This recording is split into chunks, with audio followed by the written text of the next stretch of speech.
Hi friends, నేను మీ సనీని. Welcome back to my YouTube channel కిరాక్ ఇన్ఫర్మేషన్స్. ఇప్పుడు నేను చెప్పబోయేది వింటే నిజంగా మీకు ఆశ్చర్యం వేస్తుందండి. ఈ కాలంలో కూడా ఇట్లాంటి మంచి మనుషులు ఉన్నారా అనిపిస్తుంది. ఎందుకనంటే ఇప్పుడు నేను చెప్పబోయేది వింటే మీకు అర్థమవుతుంది. సో ముందుగా ఈ వీడియోని లైక్ చేసి స్టోరీలోకి వెళ్దామండి. ఇటీవలే విడుదలైనటువంటి ఏపీ 10వ తరగతి ఫలితాల్లో సత్తా చాటేటువంటి ప్రతిభావంతులకు ఎంఈఓ ఇచ్చిన మాట ప్రకారం విమాన ప్రయాణం చేయించారు. ఫలితాల్లో 550 మార్కులు సాధించినటువంటి ప్రభుత్వ పాఠశాల విద్యార్థులకు విమాన ప్రయాణం చేయిస్తానని అనంతపురం జిల్లా బెలుగుప్ప మండల విద్యాధికారి మల్లారెడ్డి మాట ఇచ్చారండి.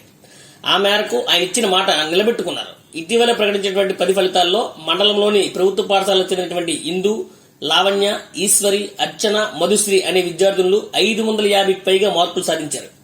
దీంతో ఎంఈఓ మల్లారెడ్డి గారు ఆ విద్యార్థులతో కలిసి వెళ్లి అనంతపురం జిల్లా కలెక్టర్ వినోద్ కుమార్ గారు డిఈఓ అధికారుల వద్ద విమాన ప్రయాణం కోసం అనుమతి కూడా తీసుకున్నారండి. అనంతరం బెంగళూరుకు బయలుదేరి వెళ్లారు. అక్కడి నుంచి విమానంలో హైదరాబాద్కి వెళ్తారు.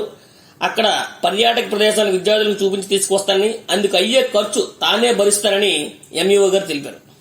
సో మీ ఏరియాలో కూడా 10 ఫలితాల్లో అత్యధిక మార్కులు పొందిన వారికి గవర్నమెంట్ స్కూల్ అవ్వచ్చు, ప్రైవేట్ స్కూల్ అవ్వచ్చు, మీ సార్స్ గాని, ఎంఈఓలు గాని, డిఈఓలు గాని ఏమైనా ప్రోత్సాహకాలు గాని ఇవ్వడం జరిగిందా, లేదా ఇచ్చిన మాట ఏమైనా నిలబెట్టుకున్నారా?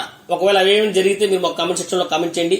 మీకు గనుక ఈ వీడియో నచ్చినట్లయితే లైక్ చేయండి, షేర్ చేయండి, కామెంట్ చేయండి. But don't forget to subscribe my YouTube channel కిరాక్ ఇన్ఫర్మేషన్స్. Thank you.